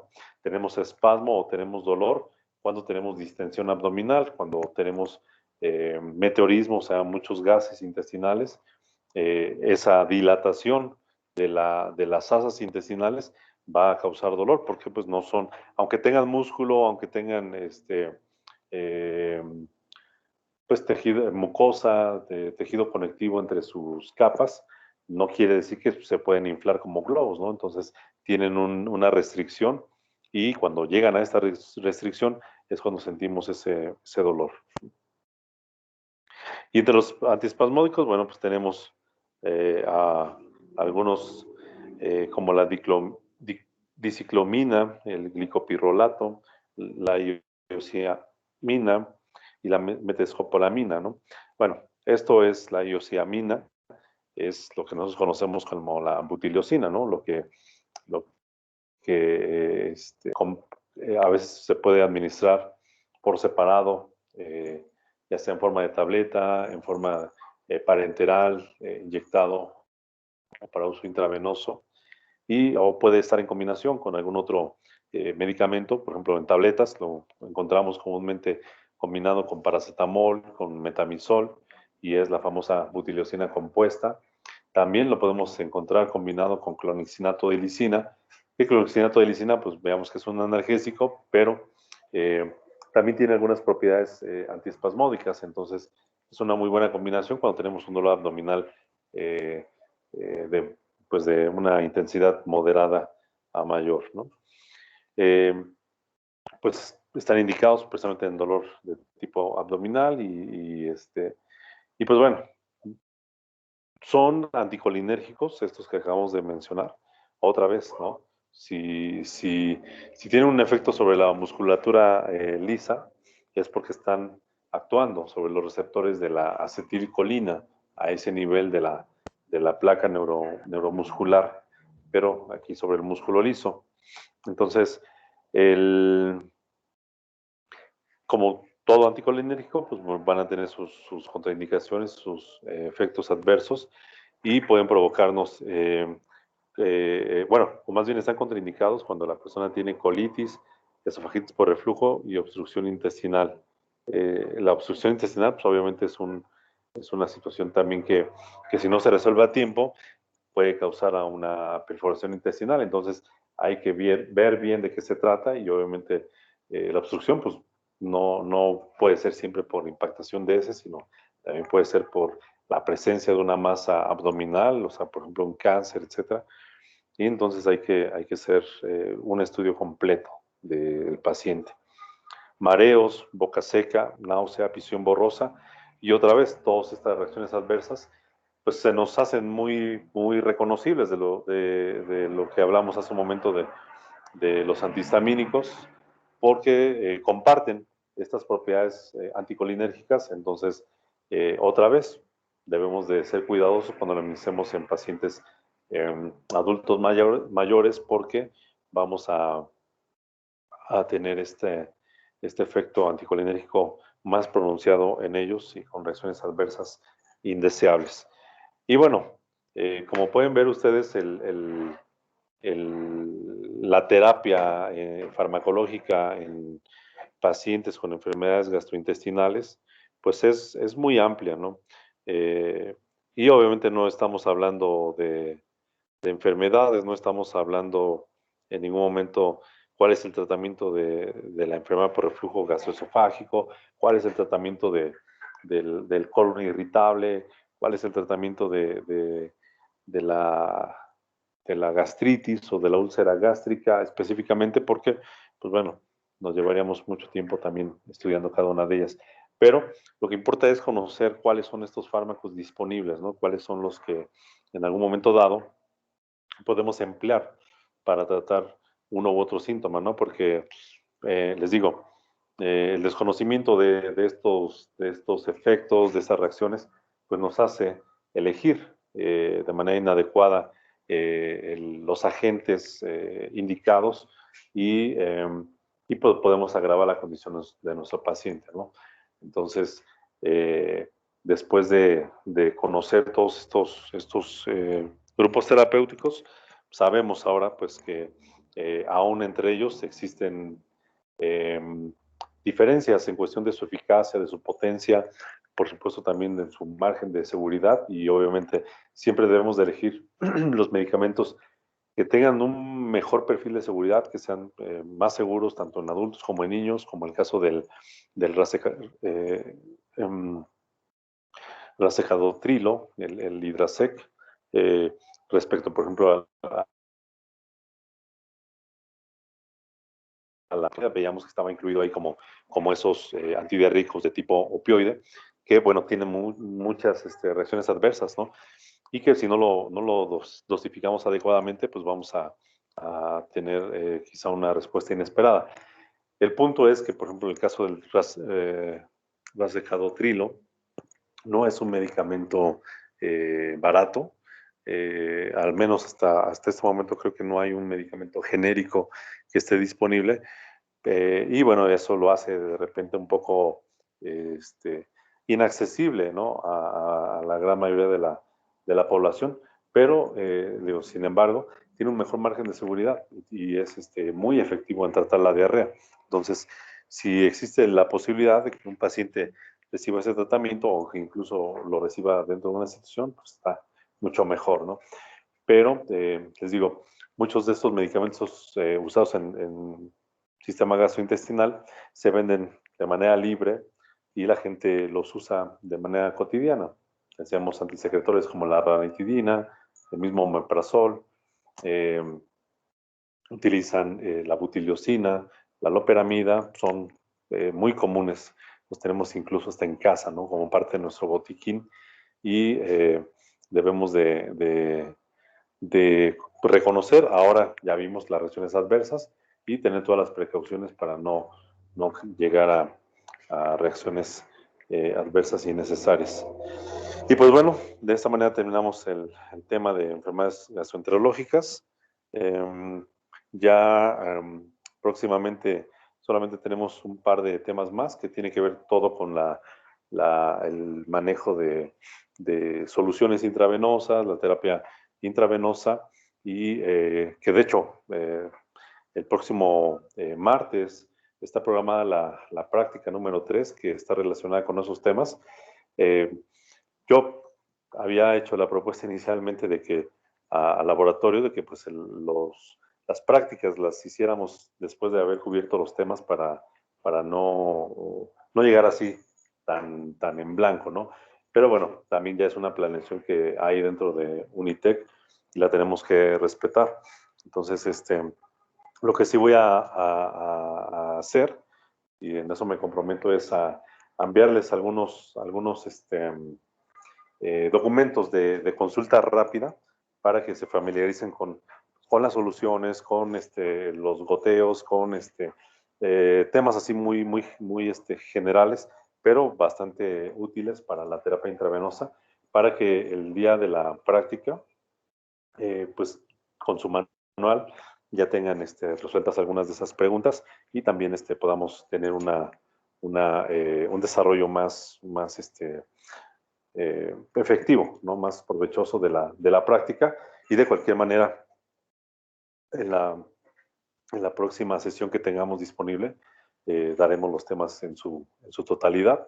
Y obviamente, pues ya en cuanto se aplique el examen final, estarán incluidas las preguntas que desarrollemos en los temas, ¿no? Ya en la práctica, pues bueno, vamos a tratar de hacer un esfuerzo para que tengamos pues esa aplicación de lo que vamos a ver un poquito más adelante, ¿sale? Y también, pues está próximo, ¿no? La siguiente semana, supongo que el día viernes, se estará aplicando también el quiz. Pues vamos a incluir únicamente preguntas de los temas que hasta el día de hoy hemos abordado. Y ya saben, pues van a ser algunos reactivos. Vamos a tratar de enfocarnos en los últimos temas para que se familiaricen con el contenido y pues esto les sirva de preparación también para el examen final. ¿Sale, chicos? Y pues bueno, no sé si ahorita tengan alguna pregunta, alguna duda en relación a cualquier tema. Profe, ¿su foro cuándo se cierra? Va a ser el próximo domingo, por ahí se me estaba pasando. De hecho, se tendría que cerrar el sábado, pero ahí lo dejé disponible un día más para que pues tengan oportunidad. Y de hecho, también se darán cuenta, solamente son un par de preguntas, no hay necesidad de desarrollarlo tanto. Es prácticamente una reflexión sobre este tema de la resistencia bacteriana, en que pues hagan una descripción breve de lo que es de cuáles son estas causas y cuáles son las posibles intervenciones para poder reducir esta resistencia. Entonces, ya vi por allí que varios ya agregaron su participación y ya las voy a también este fin de semana a dejar todo calificado, incluidas las del foro anterior, para que ya no haya ningún problema en cuestión de sus calificaciones. Ok, profesor. Está bien. De acuerdo, muchas gracias. ¿Alguna pregunta más? ¿Algún comentario? Profe, ¿a Profesor, cuántos compañeros hay que retroalimentar? Al menos uno, ahí les comentaba, ¿no? Que al menos a un compañero, ya si ustedes se quieren ir de largo comentando, está muy bien. Digo, finalmente todo esto es un ejercicio para que ustedes puedan aprender más, ¿no? Y que permitan el aprendizaje de alguien más por algún asunto que no haya quedado completamente claro. Ahí es libre, ¿no? Lo que puedas hacer hasta que el foro esté disponible, pero al menos para la calificación va a ser tu comentario inicial, tu aportación y una retroalimentación a tu compañero. disculpe, profesor, ¿va a subir la presentación de la anterior clase? De hecho ya lo subí anoche, no sé si les aparezca o no. No, checado. Ok, checa porque ya anoche justamente estaba actualizando ahí los videos, la presentación, para que ya no haya ningún pendiente ahí para la preparación del examen. Como les he dicho anteriormente, ¿no? No vamos a preguntar nada que no hayamos cubierto, sino que las preguntas van a ser tomadas de las presentaciones. Y también, no, digo, si lo quieren aprender, adelante, pero no hagan esfuerzos quizá en memorizar las dosis, porque es obviamente una información muy amplia y que únicamente causaría mayor estrés que el que ya implica un examen. No, enfóquense más a la parte de precisamente a los grupos terapéuticos disponibles para tratar ciertas condiciones, a lo mejor así de manera general, como lo hemos mencionado, cuáles son esos mecanismos de acción que cada uno de esos grupos tiene. O sea, por ejemplo, ahorita hablando de los antiácidos orales, ¿no? De las hidróxido de aluminio y magnesio, pues que la respuesta va a ser así muy contundente, ¿no? Es inhibir la acidez del estómago, por decir, ¿no? No vamos a poner allí de que, no, pues que la molécula esta y la molécula otra, o sea, no, nada rebuscado, sino algo que sea realmente, que facilite su comprensión.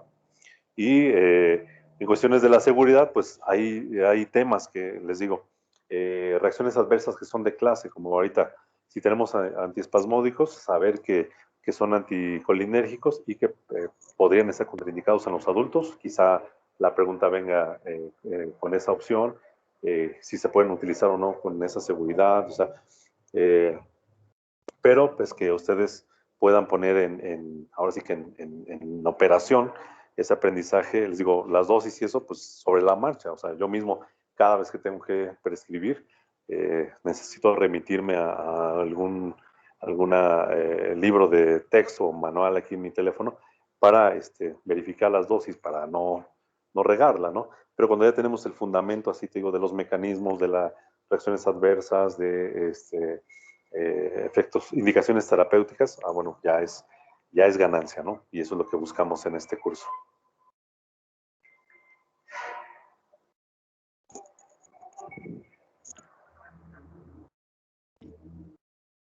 ¿Alguna pregunta más? ¿Alguien más tiene algún comentario?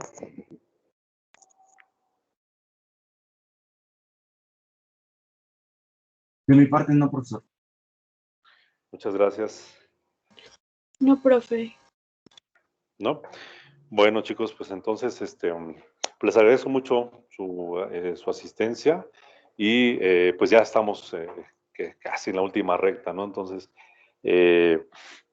pues ahí les pido su mayor pues participación, disposición para completar pues estas actividades, el foro, la práctica. Eh, Vamos también les quiero comentar de una vez, ¿no? Voy a dejar una actividad para la próxima semana, obviamente con tiempo suficiente para entregar como trabajo final y de esta manera pues poder que sea va a tener el valor que corresponde al resto de su participación eh, que se da en cada sesión. Hemos dejado algunas actividades, pero bueno, necesitamos que esto sea hasta el 30% de la calificación. La actividad final pues va a consistir de que ustedes tomen un medicamento, el que ustedes gusten de cualquiera de las sesiones o cualquier tema del curso y que hagan un video corto y lo puedan subir ya sea a YouTube o a lo mejor hasta un TikTok con la creatividad que ustedes quieran emplear, la técnica que quieran emplear. Lo único que les voy a indicar allí, pues es que ustedes enfoquen precisamente en ese breve tiempo, rápido. Si van a hablar, por decir, de a lo mejor omeprazol, pues digan, pues el omeprazol es un inhibidor de la bomba de protones que actúa así, reduciendo la secreción del ácido gástrico. Su perfil de seguridad, pues es bueno, aunque podría provocar este tipo de reacciones, y está indicado para este tipo de padecimientos. Y ahora sí, lo importante, ¿no? Yo como profesionista de enfermería debo de tomar estas consideraciones para cuando se prescriba o cuando un paciente se encuentre en este tratamiento, ¿no? Entonces, esto obviamente vamos a calificar la participación. No voy a calificar si la cámara tiene buena resolución o no, si tiene muchos likes o no, o sea, no. Vamos únicamente a que ustedes puedan eh, armar lo que es una biografía, pero en forma muy sintética, porque si ustedes leen cualquier libro de farmacología, la información es amplísima, ¿no? Entonces, si ustedes pueden conseguir esa capacidad de síntesis, van a poder leer cualquier monografía de un producto y irse de forma dirigida a los aspectos que son realmente importantes en la práctica clínica, ¿vale? Entonces ahí ya les anoto bien la, este, la actividad y eso sería la última del curso. Ya lo siguiente pues es lo que comentábamos, ¿no? Finalizar el foro, terminar la práctica, el quiz y el examen final, ¿no? Deme un segundito, permítame.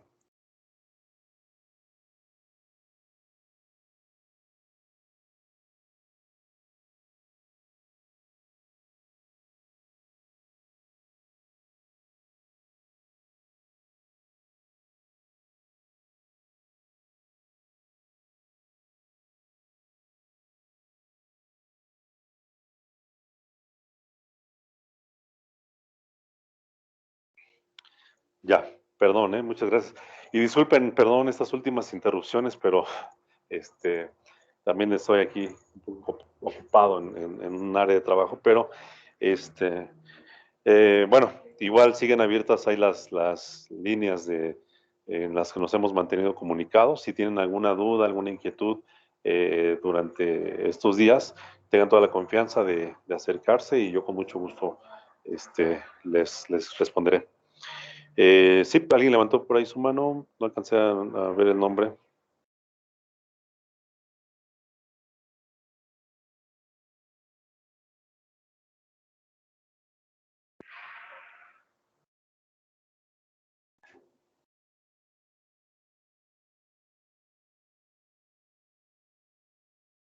Adelante, por ahí teníamos a alguien que quería participar, hacer algún comentario.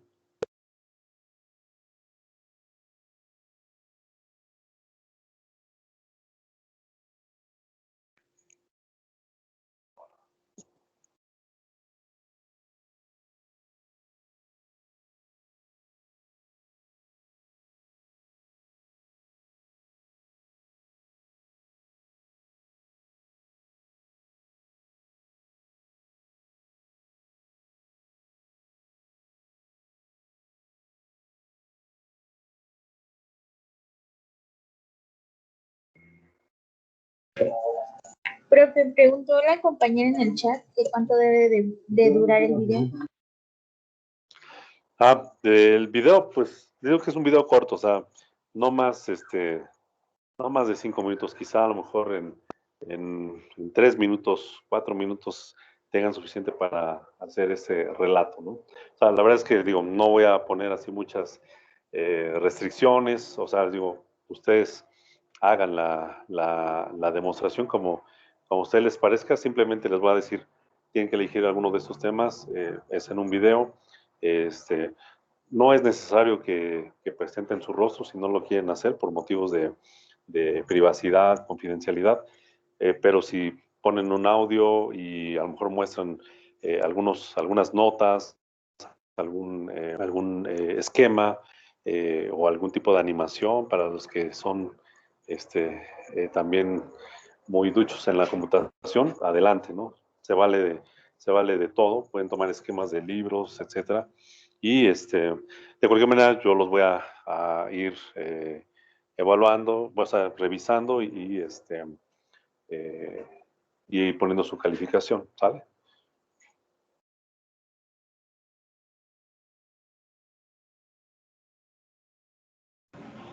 ¿Para cuándo se entregaría el video, profe? Ese sería, pues les digo yo que estamos en esta semana, pues se supone que vamos a hacer, les digo, la práctica, el quiz, finalizar, por ejemplo, este foro y tener una última sesión.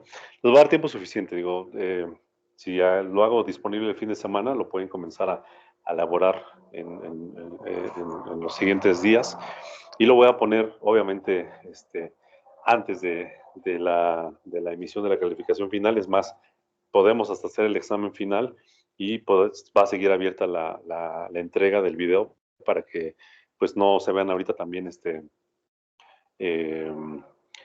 pues llenos, ¿no? de actividades, porque sé que no es la única materia y pueden tener suficiente tiempo para hacerlo. ¿Vale? Ok, gracias. Sí, profesor, gracias. Ok, a ustedes y pues bueno, pues finalmente pues les agradezco mucho nuevamente, que tengan excelente tarde y excelente fin de semana y nos vemos pronto en la práctica, ¿sale? Gracias, profesor. Gracias, profe. Igualmente. Gracias, Esta profe. semana. Gracias, cuídense Gracias, todos. profe, igualmente. Gracias, profe. Hasta luego. Gracias, lindo fin también a todos.